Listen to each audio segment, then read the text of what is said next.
Hey YouTube, this is Squash1990, and today I'm going to be showing my draft cube for the Sorcery TCG, and I am keeping it in this crazy big Dragon Shield magic carpet box thing, whatever the heck they call it. I'm only keeping it in this box because it's currently what I have, but here is the cube in its entirety. Get this mat out of here. So I just throw it onto the floor. And this box is just empty sleeves because this cube will grow as my collection for this card game grows. And I had posted this in a Discord channel, and I had people asking me how I went about making it, because this game is pretty intimidating when it comes to making something like this because of how vast the card pool is. And so I will break down the little bits of it that I have here after I separate some of it. All right, here we go.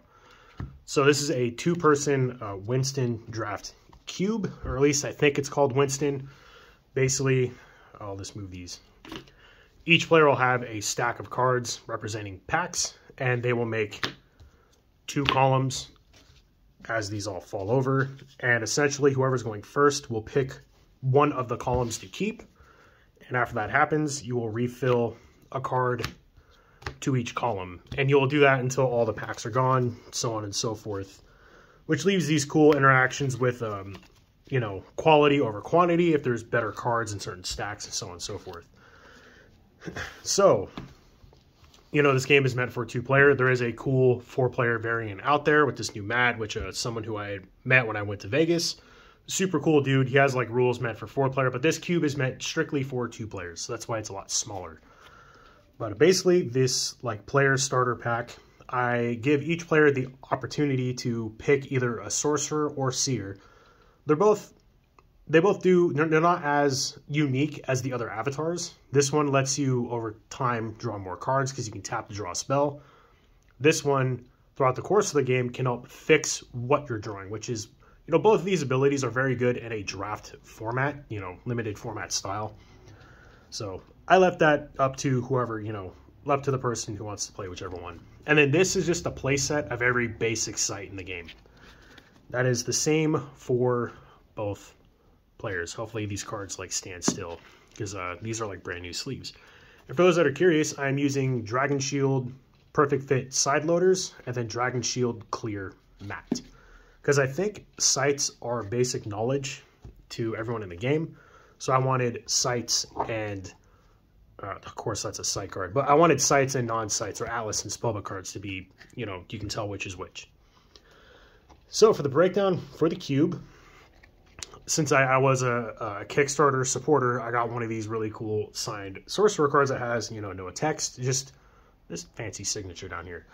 So I wanted this card to represent a like wild card. If this shows up, more than likely you're going to want to pick it, because after the draft is done, all the packs have been divvied out, you can exchange this card for any one card that is left in the cube. So that's a cool little wild variant that my old Magic the Gathering cube had, and I have incorporated it into this cube with this very cool card that I wanted to give, you know, some added value to. You can do this with the artist cards if you want, if you don't have this, or you can just not do that at all if you don't want to, you know, to each their own. Again, for the avatars, you know, I was alpha, so I have some alpha stuff. I've included Elementalist because this is just an all-around great avatar that doesn't do anything super specific, but it can be really good in a draft format, having all of the, you know, thresholds. So this would be a pretty good pick, I would think, out of a pack. But then I included each of the 2 different avatars for each attribute, because these are also like very specific, but they're not too specific, like Death Speaker or, you know, Pathfinder, so on, so forth. As my cube gets bigger and I get more uniques, I will probably add those in. But, you know, I got one of each of like the basic avatars. If you're not an alpha supporter, you know, if you didn't get these like cards that are like stupid expensive now, don't worry. Just use these. And these are super easy to get. They're like ordinaries in beta. So that's what I would recommend. And now for the sites. Let's see if I can just get them all in one go.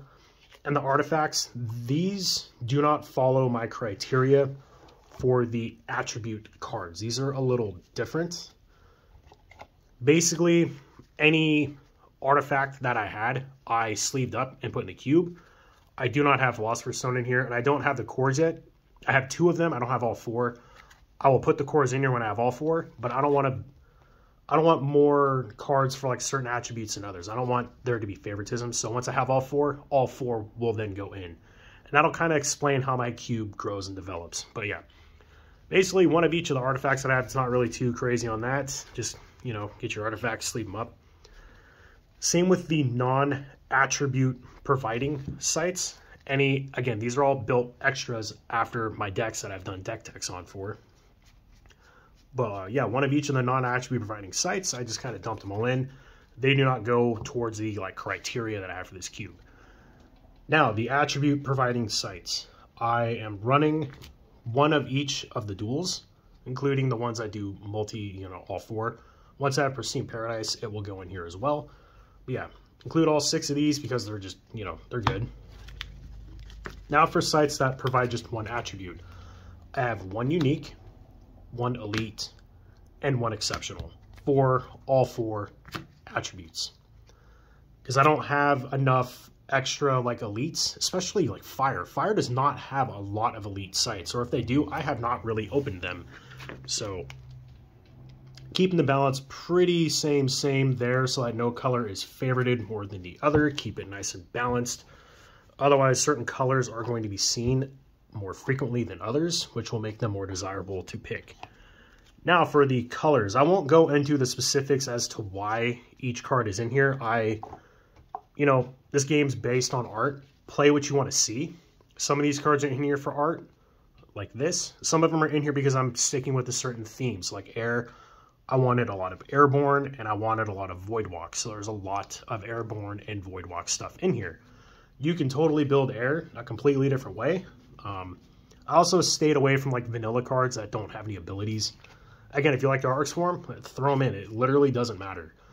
But the rarity breakdown I have for each attribute, and every attribute follows the same bit, is I have 3 elites, I have 5 uniques, 10 exceptionals, and then 10 ordinaries. Now, the way that this cube will grow is that, well, I think I can do this with elites now. But once I have enough elites that I want to add that are equal for each attribute, I'll sleeve them up, dump them in the cube. Same with uniques, which is the one that I'm like kind of short on. So once I get more of these like weird uniques that I don't have multiple copies of because they're in decks or I just don't straight up own them even after opening 8 boxes. Once I have enough for the 4 attributes in an even amount, I will sleeve them up, dump them in the cube. Once I've dumped in more uniques and elites, I will then increase the quantities of exceptionals and ordinaries to kind of balance stuff out. And if you noticed, I'm only running 1 copy of any card. I decided to not run full play sets of things just to keep things more varied and random, because this game, the creator was saying that they wanted this game to be, you know, have a little more variance to it, a little more randomness to it. That's why card draw is not really super prevalent in this game and so on and so forth. So I wanted to stick with said theme. I'll go over each attribute, you know, just kind of show people what I have. And some cards are definitely pet cards in here, but some cards I think are just excellent, like Polymorph. This is a great card. A great old one. Obviously a great card, and it's one of my favorite cards in general in the game too. But like this thing in this end games is kind of crazy. And it's like really angry seagull.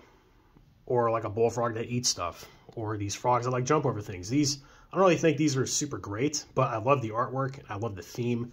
And I wanted water to have that sort of like a theme going on with it, especially like these two, like this creepy looking baby thing, whatever. And then this dude's like stealing a baby. I don't know what's going on. There's a lot of messed up stuff going on in that art, but I love it. And it fits the game, and I wanted to keep it with it. But I wanted water to kind of have like a location control thing going on where you want to bring things into your body of water. Or if things are in your body of water, you can do really messed up stuff to them, like steal their baby, apparently, or eat them with a giant bullfrog. And for fire, I can kind of pick this stuff without picking up too much of the earth. All right, cool. Fire's pretty simple. I just wanted some big heavy hitters, and I wanted, like, end game burn spells. That's kind of just all this does. It's all really fire does. It kills things. Kills things. It can make your avatar attack a bunch, which would be cool. Once I add like Battle Mage in and all that other stuff. Yeah, it's very just simple, you know, not going too complex with it. Again, like people who are looking for a starting point, this is just personally what I did. I could see, you know, you can go all over the place with a cube for this. You can do like an ordinary only cube, which would be insane. Where like certain vanilla cards like the Earth 5 cost 5/5 would be really good. Because, you know, there's not a whole lot of high powered units in this game at ordinary level. Or you can, you know, go more ham with it, I suppose, and go like super hardcore theme where Earth is all about burying, water is all about drowning, fire is all about burning, and air is all about void walk. It's kind of just all over the place. I wanted to somewhat pick like 2 themes for each attribute, make them very well represented here, and then kind of just go from there. Eventually, I would like to think that my cube would consist of one of every card from Sorcery, once, you know, I get one of every card, at least for the first set. Arthurian Legends is another story. I'm not quite sure what I'm doing with that. Personally, I am really just enjoying this game with the one set. But I'm also saying that before that set's even out, so who knows, maybe my opinions on that will change or whatever.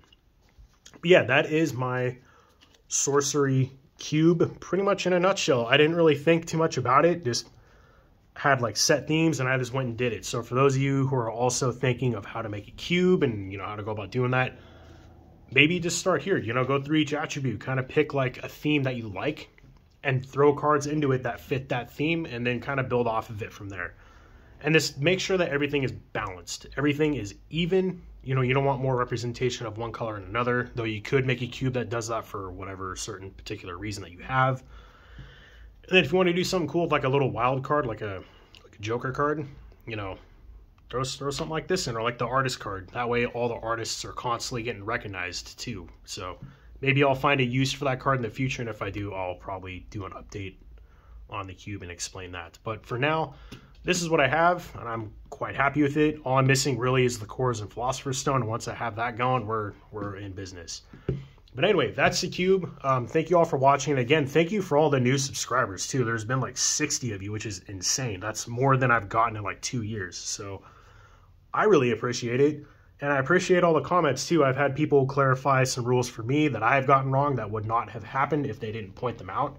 And just like other people that have, you know, we've been talking and clarifying rules with each other and kind of just helping each other. And that's exactly what I want my videos to be doing. So yeah, keep liking, commenting, subscribing, having conversations. I enjoy talking with all you. It is a blast just being able to do this with everyone. And yeah, my next video, I'll probably go back to the dead card game stuff for a little bit until I either get more product for this or until my decks have changed, which one of them has already kind of changed a little bit. So we'll kind of see on there. But Sorcery, again, will be a very regular thing on my channel, along with dead card games and Ashes Reborn.